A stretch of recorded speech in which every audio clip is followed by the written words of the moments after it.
તો મોરબીમાં આગનો બનાવ સામે આવ્યો છે। વેસ્ટ પેપર ગોડાઉનમાં આગ લાગી હતી। 17 કલાકની ભારે જહેમત બાદ આગ ઉપર કાબુ મેળવી લેવાયો છે। અણિયારી ટોલનાકા પાસે આગનો બનાવ બન્યો હતો। આગમાં વેસ્ટ પેપરનો જથ્થો બળીને ખાખ થઈ ગયો છે।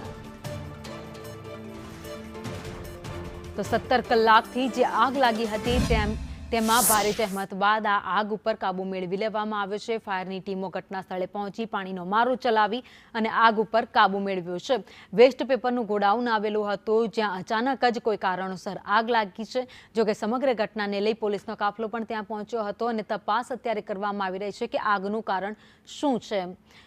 તો 17 કલાક ફાયરની ટીમોએ મહેનત કરી હતી અને ત્યારબાદ આ જે આગ લાગી હતી વેસ્ટ પેપરની ફેક્ટરીમાં તેના ઉપર કાબુ મેળવી લેવાયો છે। પેપરની આ ફેક્ટરી હતી જેના કારણે આગ ઉપર કાબુ મેળવવો પણ મુશ્કેલ બન્યો હતો। એક પછી એમાં ફાયરની ગાડીઓ અનેક ગાડીઓ ત્યાં બોલાવવામાં આવી અને ત્યારબાદ સતત પાણીનો મારો ચલાવી 17 કલાકની જહેમત બાદ આગ ઉપર કાબુ મેળવવામાં આવ્યો। વધુ અપડેટ સાથે સંવાદદાતા જગદીશ પરમાર અમારી સાથે જોડાઈ ગયા છે।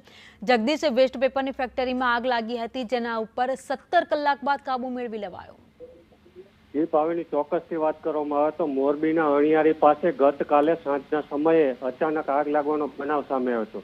વેસ્ટ પેપરનું ગોડાઉન છે ને આ ગોડાઉનમાં આગ લાગવાનો બનાવ સામે આવ્યો હતો।